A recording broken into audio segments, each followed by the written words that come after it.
Good afternoon all of you. हम लोगों ने वर्ल्ड वॉर फर्स्ट पढ़ा था। वर्ल्ड वॉर फर्स्ट के बाद जर्मनी परास्त हुआ, ठीक है, फ्रांस परास्त हुआ, ठीक है, और इटली लाली कुछ है ना। तो ये सारी जो चीज़ें थी इसके परिणाम स्वरूप कुछ अब युद्ध तो हार गए थे, युद्ध का हार जाना भी लेना था। तो एक पेरिस सम्मेलन बुलाया गया, मतलब शांति सम्मेलन बुलाया गया। भाई यहाँ पर शांति वार्ता होगी और जो सब चीज़ें हैं उनसे निपटा जाएगा, है ना। अब जर्मनी को अर्थदंड भोगना पड़ेगा किसी भी कीमत पर, तो जर्मनी को माफ नहीं किया जाएगा, है ना। तो जो पेरिस सम्मेलन बुलाया गया था इसकी अध्यक्षता में कुछ नाम थे। यूएसए में अमेरिका की तरफ से आए थे विल्सन, वुडरो विल्सन, है ना। जर्मन और क्या बोलते हैं ब्रिटेन की तरफ से आए थे लॉयड जॉर्ज, जो वहाँ के प्रधानमंत्री थे, और फ्रांस की तरफ से आए थे क्लेमेंजाओ, वहाँ के ये भी प्रेसिडेंट थे, और इटली की तरफ से ऑरलैंडो। ये जो सारी चीज़ें हैं, ये जो सारे लोग हैं वो सारी चीज़ें हैं एक जगह है पेरिस में, ठीक है। तो वहाँ पर क्या होता है, इन लोगों ने एक वार्ता बुलाई और जर्मनी पर कई सारे आरोप लगाए और जर्मनी को पूरा युद्ध के प्रति जिम्मेदार ठहराया गया और उस पर कई सारा मतलब उसके क्षेत्र भी छीन लिए गए, है ना। क्षेत्र छीनने के साथ साथ उस पर कई सारे प्रतिबंध भी लगाए गए। शांति सम्मेलन के समक्ष कुछ चुनौतियां भी थी।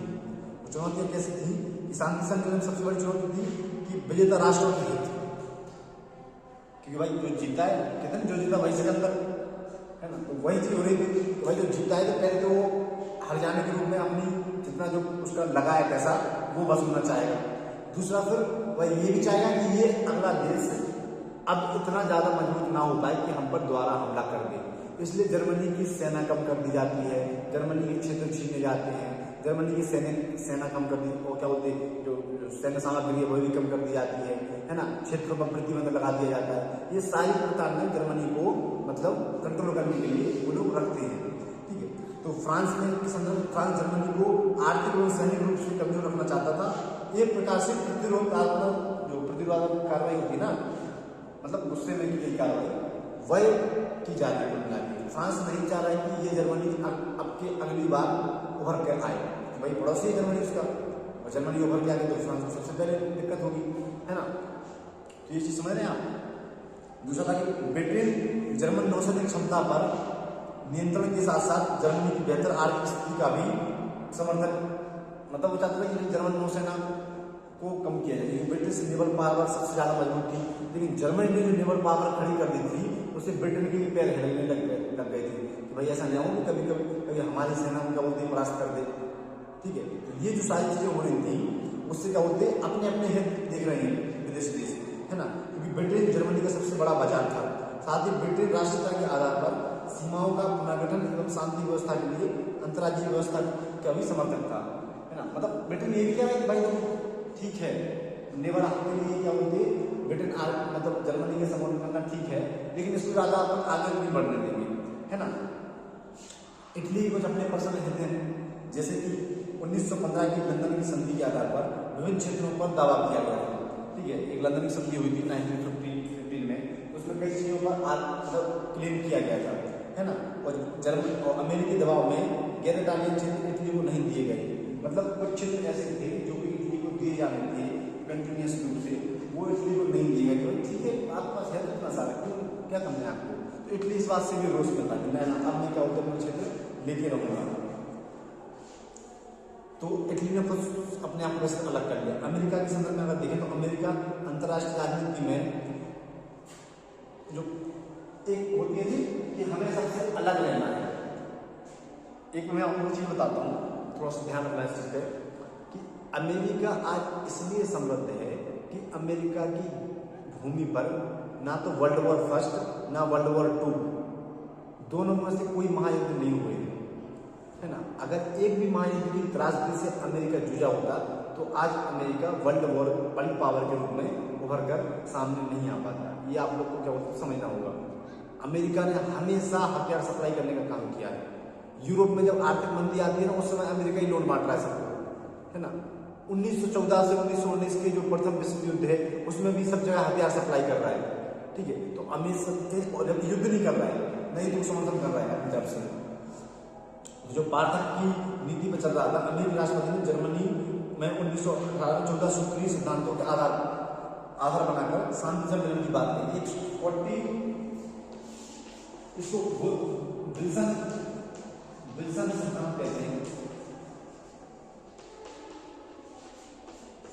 14 सूत्रीय सिद्धांत, इसमें कई सारी चीजें थी जो 14 सूत्रीय मतलब युद्ध के टाइम पर वुडरो विल्सन ने लोगों से रिक्वेस्ट की और उनको बताया था कि हमें इन मांगों को मतलब इन चीजों पर चलना है ना। 14 सूत्रीय सिद्धांत है वो हमें देखना चाहिए, वो जरूरी भी है, ठीक है।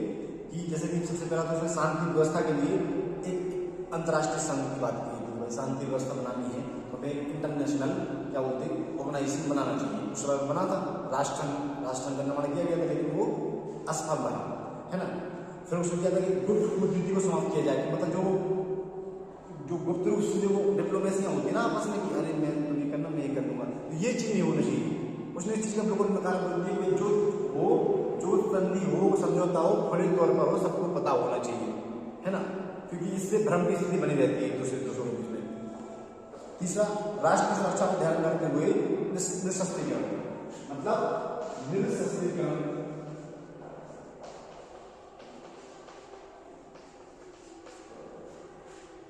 मतलब कोई भी राष्ट्र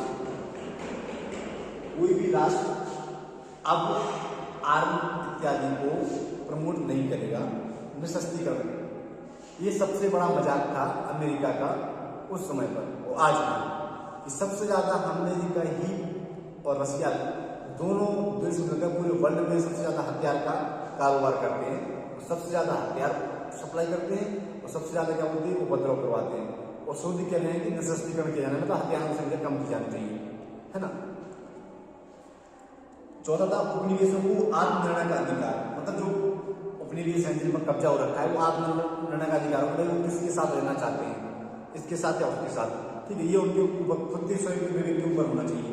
चौथा कि नौ परिवहन की स्वतंत्रता, मतलब जो नेवल जो है क्या है कि समुद्री क्षेत्र है, वहां पर कई जगह अलग अलग राष्ट्रों में उनकी नेवल पावर अच्छी थी, वहां पर टैक्स लेते थे प्रोटेक्शन के रूप में, भाई आप यहाँ से निकल रहे हैं, हम आपको हेल्प करेंगे, आप हमें पैसे दीजिए। तो उन्होंने बोला कि फ्री नेविगेशन पावर होनी चाहिए, आप कहीं भी ट्रेवल करें नाव मतलब बाय आप समुद्र के द्वारा, तो आप कैसे भी जा सकते हैं, आपको कोई पेमेंट नहीं करनी पड़ेगी।